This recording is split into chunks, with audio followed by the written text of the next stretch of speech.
Is it a good thing or a bad thing that we have such a long way to go? It's gotta be a good thing, because liberals always seem to be saying it. They depend on this idea that we've got such a long way to go. They gotta be fixed on that idea. Because when you're the first lady of the United States and you're black and you're still saying that we've got a long way to go and people still buy that crap, well, yeah, I guess you're right. We really do have a long way to go. To be flippin' sane, that is. I think what's happening. Propaganda.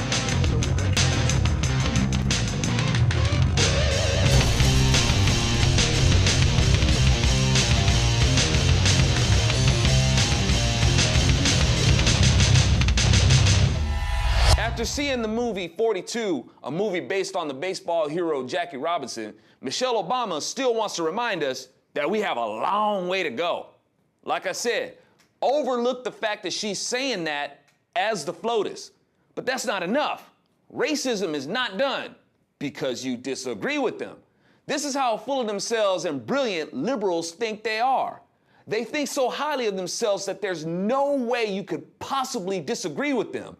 Their brilliance is undeniable. They're omniscient in their mind.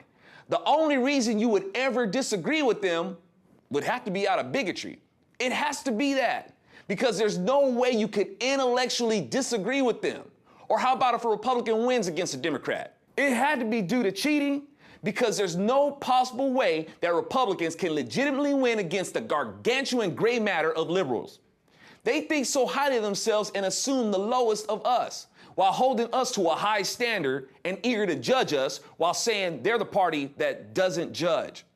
A shooting happens and they blame right-wingers, even though the perpetrators embrace more left-wing ideologies. A bombing happens and it's the same thing. The left politicizes the event and then blames the right for politicizing it, when the right was defending themselves from the false accusations. And then the left wonders why we right-wingers are on Obama's case so bad about the drones. Because the Obama administration considers us terrorists and right-wing extremists. We're more concerned about being bombed by a drone sent by Obama than being bombed by a Muslim. Wait.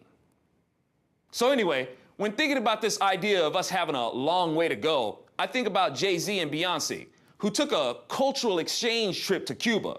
I think that's fancy talk for it, you paid for it. And of course, if you have a problem with that, you're a racist. People have a skewed view of what it means to have American celebrities frolicking about in communist countries. They think it means the people of those countries will be inspired by the American celebrity and aspire to pursue their dreams. Are you serious? Do you think a dictator lets American celebrities parade around in their country for that? Hell no. The reason why dictators allow these sucker celebrities to visit and hang around with them is because it's an endorsement of how the dictator runs things. Look at the wealthy, famous American. Even though they are wealthy and famous, they still think our way is better. They believe that government is the answer. And when they buy from the businesses, they're either too stupid to know that the money comes to me, or they're happy it comes to me because they think I'm going to make the people's life awesome with it. Jay-Z suggested Marco Rubio get informed, while Jay-Z admires Che Guevara, who would not have admired Jay-Z, being that Che really didn't like black people. So get informed on what? Liberals need to understand that us not agreeing with them is not the same as not being learned.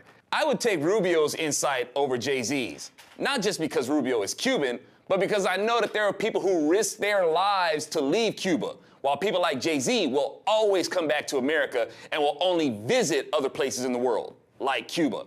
Also, there's people who can't understand how people in the black community aren't outraged that Obama lives it up, inviting his celebrity friends to the White House for parties. I told you, he's able to do this because he's doing what he's supposed to do. He's representing. Obama represents them. Obama is a symbol of the black community in the White House. Much of the black community rejoices in the vicariousness. Obama hasn't done squat for the black community, but it's okay, because through Obama, they're sticking it to white America for what the white man did to them, even though most of those white men were Democrats. Obama is in the White House, taxing the snot out of the white man and spending the white man's money. Vote for Obama. It's the best revenge.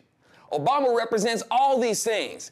And who doesn't lust for revenge? The righteous lean on the Lord's strength to deny vengeance and reserve it for the Lord, while praying for justice, not vengeance. Anyway, y'all, When you wonder how it is that most of the black community and other liberals who aren't outraged at Obama's failures, it's because his failures represent the successful punishment due to America. Obama represents vengeance to liberals, y'all. Bittersweet, delicious vengeance. Conservatives, what do you represent that can beat that? I'm Alfonso Rachel with Zonation, and we got a long way to go because of people who insist that we have a long way to go. The gargantuan gray matter of liberals.